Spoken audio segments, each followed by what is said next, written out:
Notre matinale se poursuit sur la Sen TV, première télé urbaine du Sénégal. Rebonjour à vous tous. C'est parti pour le journal. Le 5e détenu ayant participé à l'évasion plutôt d'hier à la maison d'arrêt de Rebeuss, nommé Thiala, a finalement été repris et reconduit à la prison.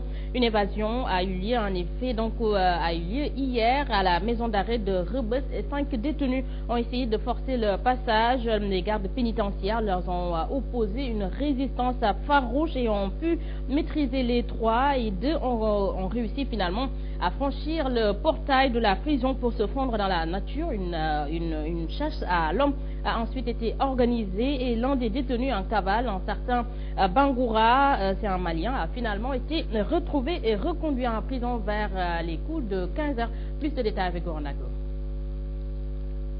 Des groupes de personnes par-ci et par-là, des visages crispés, des femmes avec des bols assises à même le sol. Nous sommes devant la prison de Rebeuss. Ici, l'accès aux proches des prisonniers est bloqué. Une situation due à la tentative d'évasion des 5 prisonniers, nous dit cet homme d'une trentaine d'années.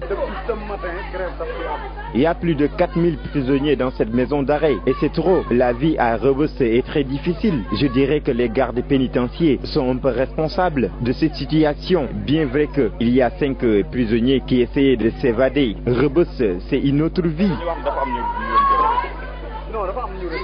Cette femme, dont ses 2 fils sont pensionnaires de cette maison d'arrêt, crie son désarroi. Depuis ce matin, je suis là pour apporter à manger à mes 2 fils, mais je ne peux pas y accéder car l'accès est bloqué. Vraiment, c'est une situation très difficile. Ainsi, des proches des prisonniers de la MAC de Rebeuss crient le ras-le-bol.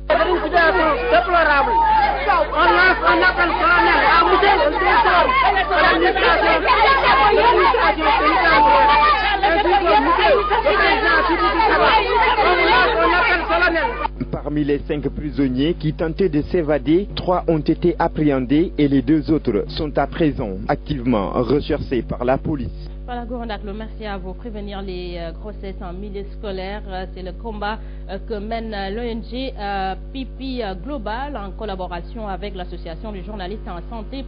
Il déroule un programme d'activité de sensibilisation avec différentes couches de la société et parmi eux les communicateurs traditionnels qui ont pris part à cet atelier de partage. Et selon les dernières enquêtes, entre 2011 et 2012, environ 2000 cas de grossesse ont été recensés rien que dans les établissements scolaires, d'où la nécessité d'agir pour un changement de comportement positif des jeunes par rapport à leur vie sexuelle. Compte rendu à Alassane Baldé Abdoulaye. Les animateurs et communicateurs traditionnels à l'école le temps d'une matinée de la santé et de la reproduction. Le traditionnel discours de Nouvel An du chef de l'État est très attendu par bon nombre de citoyens qui l'interpellent sur beaucoup de questions. Sur l'insécurité, sur le carburant, parce que le carburant est très cher.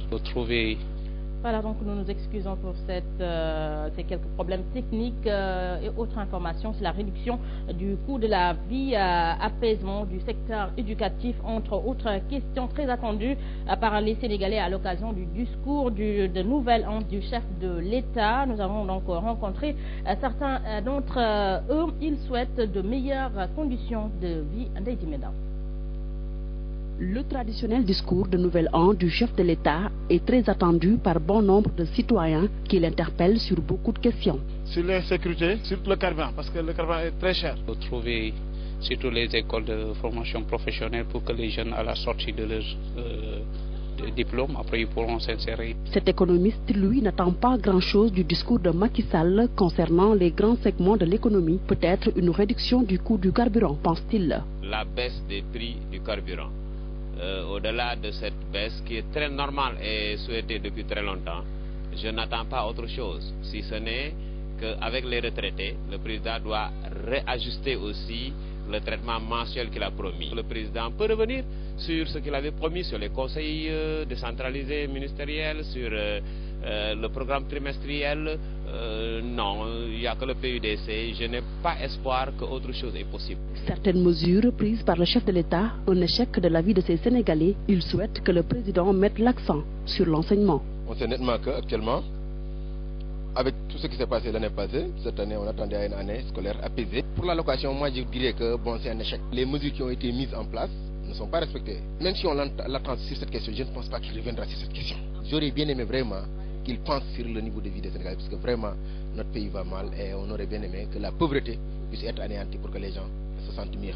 En attendant l'adresse du chef de l'État à la nation, les citoyens rencontrés vaquent tranquillement à leurs occupations et espèrent une meilleure année 2016. Dédi Mendao, merci à vous. Et puis nous parlons de l'actualité internationale. Au Burundi, des habitants de Bujumbura s'inquiètent de l'existence de présumées fosses communes suite aux événements du 11 décembre. Des camps militaires avaient été attaqués et une répression sanglante s'en était suivie. Le porte-parole de l'armée avait parlé de 79 ennemis tués. Des organisations locales et internationales de défense des droits de l'homme avaient évoqué un bilan plus lourd, notamment la Fige qui avait en guise de bilan provisoire fait état de 154 morts et d'environ 150 jeunes portés disparus. Des familles de la capitale se plaignent toujours de ne pas retrouver leurs proches. Toujours sur l'international, le nouveau chef de l'État burkinabé, Roch Marc Christian Kaboré, s'est engagé hier à combattre l'incivisme et à restaurer l'autorité de l'État. L'ancien Premier ministre sous le régime de Blaise Compaoré a pris cet engagement lors de la cérémonie de prestation de serment devant le Conseil constitutionnel. Il a été élu le 29 novembre dernier avec 53,46% des suffrages exprimé au premier tour d'un scrutin qui a mis fin à 13 mois d'une transition entamée après la révolution d'octobre 2014 qui a mis fin aux 27 ans de règne de Blaise Compaoré. Et ce mardi, après avoir prêté serment en tant que nouveau chef de l'État burkinabé, il a affiché son intention de combattre l'incivisme et de restaurer l'autorité de l'État. En RCA, c'est en Centrafrique, la transition se termine officiellement le 31 mars.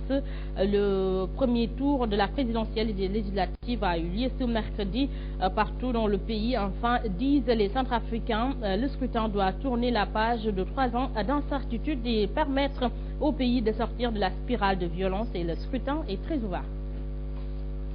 Fin de ce journal, à vous tous, merci d'avoir suivi. L'info en continu sur la première télé urbaine du Sénégal, 7h30, Mambay Ndiaye. Ahmed Aïdara vous retrouve pour la revue des titres en Wolof, 7h45, c'est le journal. Et tout de suite, c'est le coach s'installe dans Saint-Jim. Quant à moi, je vous retrouve à 13h pour le flash d'information. Bon, on va maintenant à la prise, bonne journée. Au